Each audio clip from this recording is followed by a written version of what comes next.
Comment fonctionne la caméra chasse?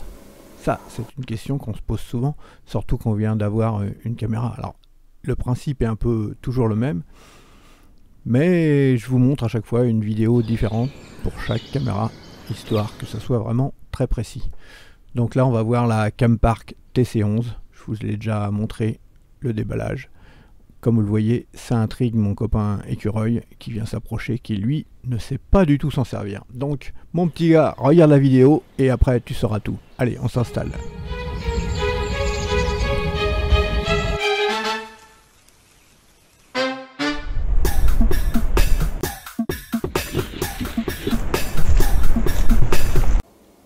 Bonjour les amis, aujourd'hui nous allons voir en détail le menu et comment configurer la caméra chasse Campark TC11. C'est une mini caméra.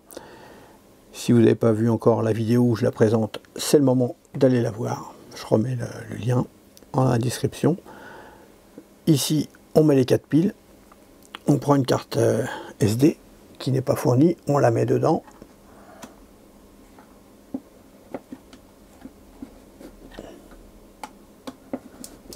Voilà. Alors c'est pas facile puisque je fais ça à bout de bras, puisque j'ai la caméra qui filme là l'enregistrement pendant que je fais ça. Donc voici déjà les boutons. Alors comment la configurer déjà avant d'aller plus loin? Qu'est-ce que on fait?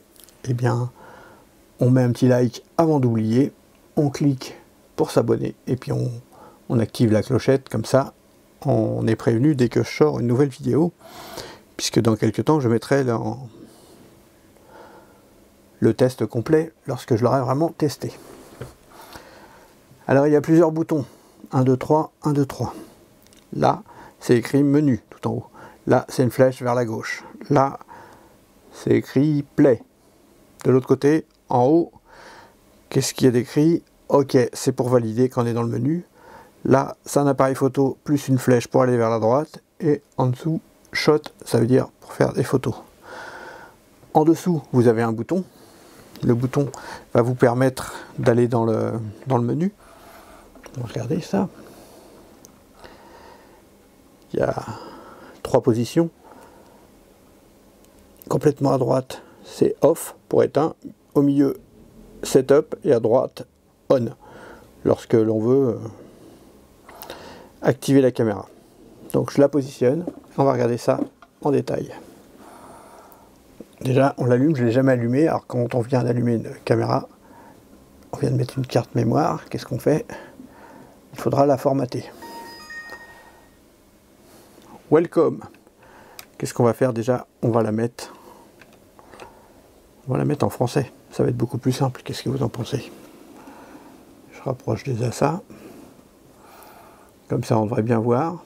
Alors, pour la mettre en français, déjà, on va dans le menu. Toc. Les flèches de direction. Alors, on va déjà dans langage.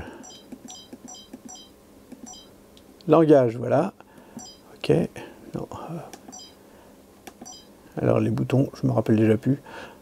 Alors, ce qui est embêtant, c'est que quand on a plein de caméras, ils sont pas tous pareils, les boutons, au même endroit.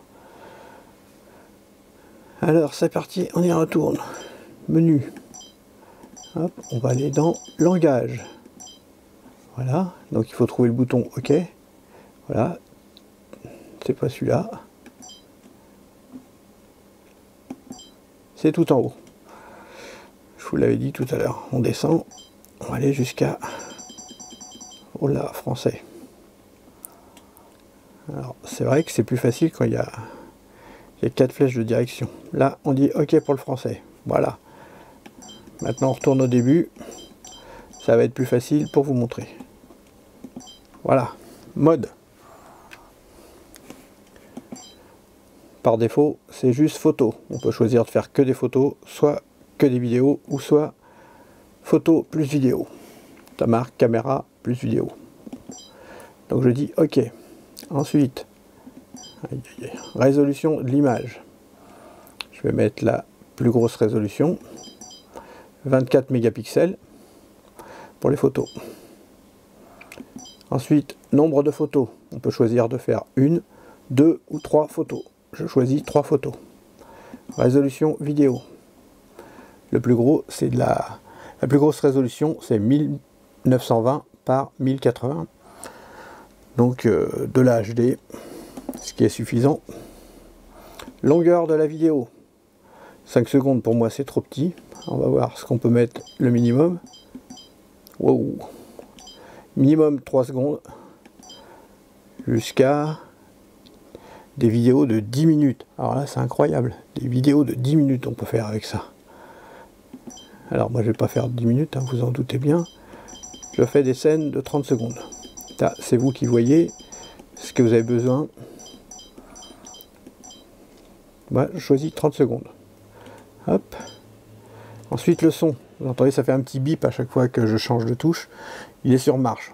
Si vous êtes dans un endroit où vous ne devez pas faire de bruit lorsque vous activez les... Comme ça peut-être qu'on voit mieux si vous ne devez pas faire de bruit lorsque vous activez la caméra, eh bien vous mettez sur arrêt. Moi, ça me va très bien d'avoir le son. Intervalle photo. 1 minute. Oula, ça c'est combien de temps il se passera entre chaque déclenchement. Ouais, je vais réduire ça. Selon les caméras, hein, ça peut aller jusqu'à 0 secondes. Il y en a c'est 5 secondes, il y en a c'est 10 secondes le minimum. On va voir. Wow. Alors on peut, le maximum c'est toutes les 60 minutes. Et le minimum c'est que 5 secondes. Donc je vais laisser sur 5 secondes. Alors 60 minutes, à quoi ça peut servir? Imaginez vous êtes dans un endroit, vous voulez surveiller votre poulailler par exemple. Ça a fait que de bouger. En moins de 2, votre carte mémoire sera pleine. Bah, vous pouvez dire qu'entre chaque déclenchement, bah, il se passera 60 minutes, donc 1 heure. C'est vraiment pour des cas spécifiques ça. Alors, sensibilité de détection. Je la laisse sur moyenne.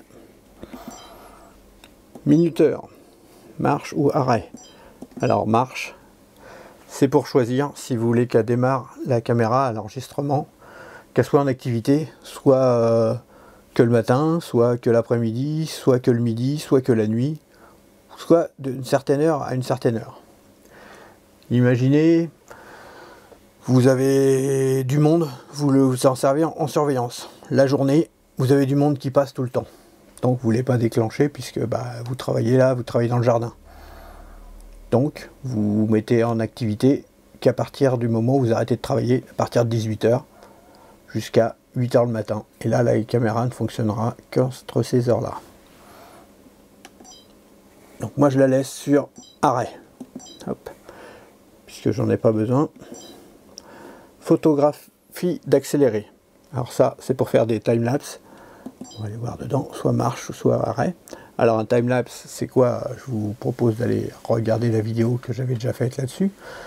Ça permet de faire de prendre une photo à un certain intervalle de temps. Vous avez envie de voir une fleur qui pousse, par exemple. Ou alors la construction d'un bâtiment, un coucher de soleil, je ne sais pas. Quelque chose qui va durer dans le temps. Donc vous choisissez de faire, par exemple, une photo toutes les heures, ou une photo toutes les 10 minutes. Et ça va le faire pendant plusieurs jours, ou pendant juste quelques heures, selon votre choix. Et ensuite, quand vous regarderez la photo, toutes les photos vont se mettre ensemble et ça fera une petite vidéo. Voilà, le principe. Donc moi je laisse sur arrêt. Langue, on l'a déjà vu. Date et heure, très important. Régler la date et l'heure. Alors déjà, on va mettre format de la date. Moi, je le mets en... Voilà, je me suis trompé de bouton. En jour, mois, année. Voilà. Format de l'heure, je le mets en 24 heures, c'est tout bon. Maintenant, on peut régler la date et l'heure. Alors, on est quand? On est samedi 15 avril. Alors, c'est parti. C'est dans l'autre sens. 15. Alors, janvier. Oh là là, c'est dans l'autre sens. Février, mars, avril 2023. C'est bon. Quelle heure il est? Il est 23 h. Et voilà, je me suis trompé.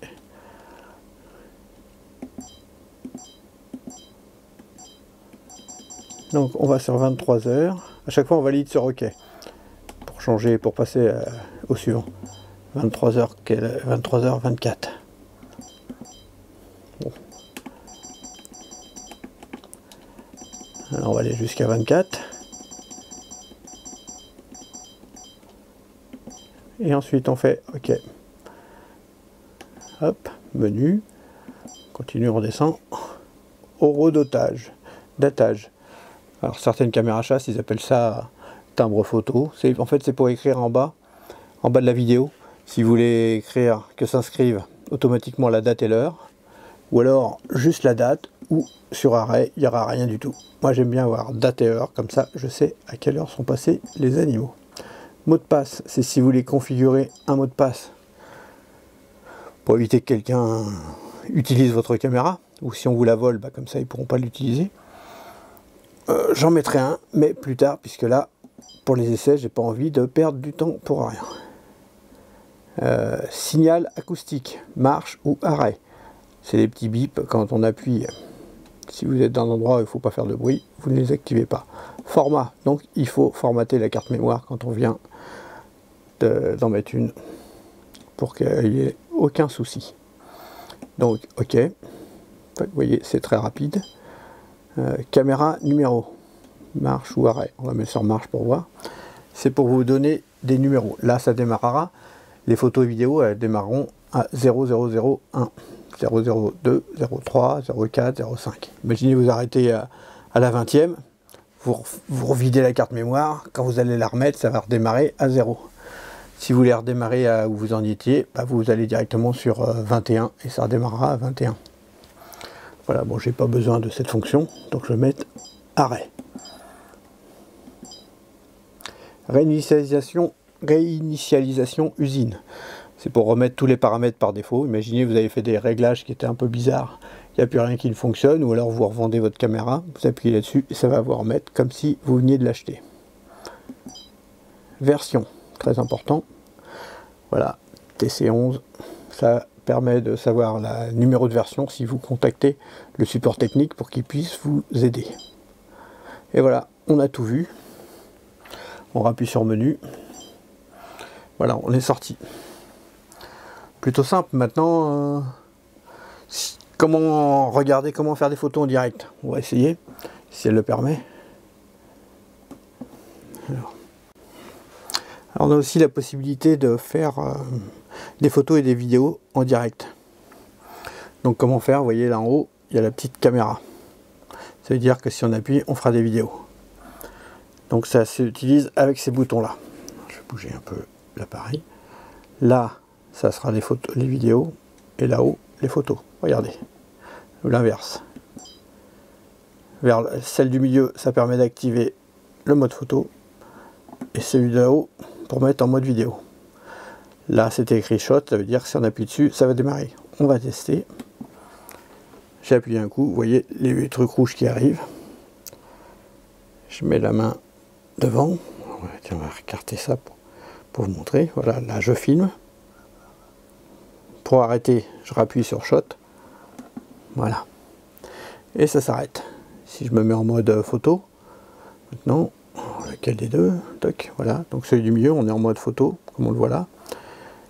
Je vais appuyer dessus. Et ça va déclencher. Voilà, ça a déclenché 3 photos puisque j'avais choisi dans le menu 3 photos. Donc là, on a fait 3 photos et une vidéo. Comment les regarder? C'est facile, là, il y a un bouton qui est écrit lecture. Je ne sais pas si c'est celui du milieu ou celui du bas, là je ne vois pas bien. C'est celui du bas, voilà. 4, vous voyez 4 sur 4. 3, 2, 1. Là c'est la vidéo. Si on appuie sur OK, ça indique que OK, ça voit la lecture.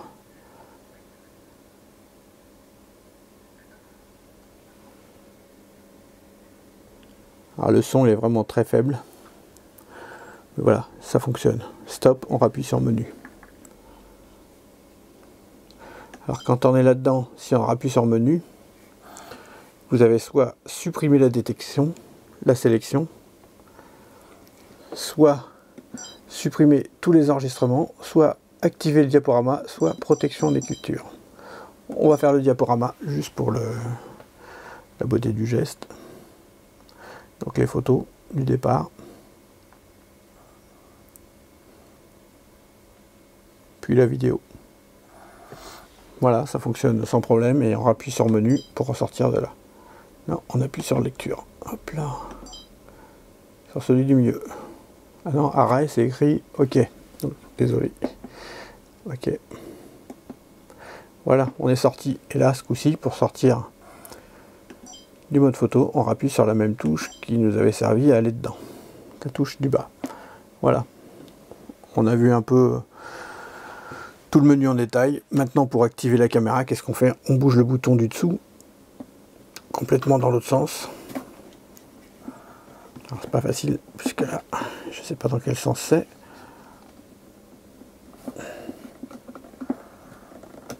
Voilà, on a 5 secondes pour se pousser avant qu'elle se mette en mode détection. Voilà, elle est en mode détection. Et pour la réteindre, quand vous arrivez, bah, vous bougez le bouton en dessous.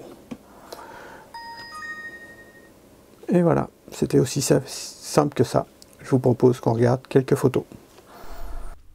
On va regarder 2 petites scènes vidéo faites en plein jour.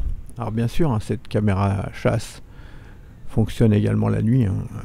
Obscurité totale, elle filme. Ça, je vous le montrerai dans la prochaine vidéo, qui sera le test complet. Mais là, quand je l'ai testé, hein, ce jour-là, c'était dans un parc, vous l'avez bien compris, hein, pour pouvoir approcher comme ça les écureuils. Donc bah, la nuit c'est fermé, donc vous avez que 2 petites images en plein jour. Et puis bah déjà, dites-moi ce que vous pensez de cette caméra à chasse. Si parmi ceux qui vont regarder la vidéo, s'il y en a que ça intéresse ou s'il y en a qui la possèdent, hein, dites-moi si vous avez trouvé des défauts, des qualités, ce que vous en pensez.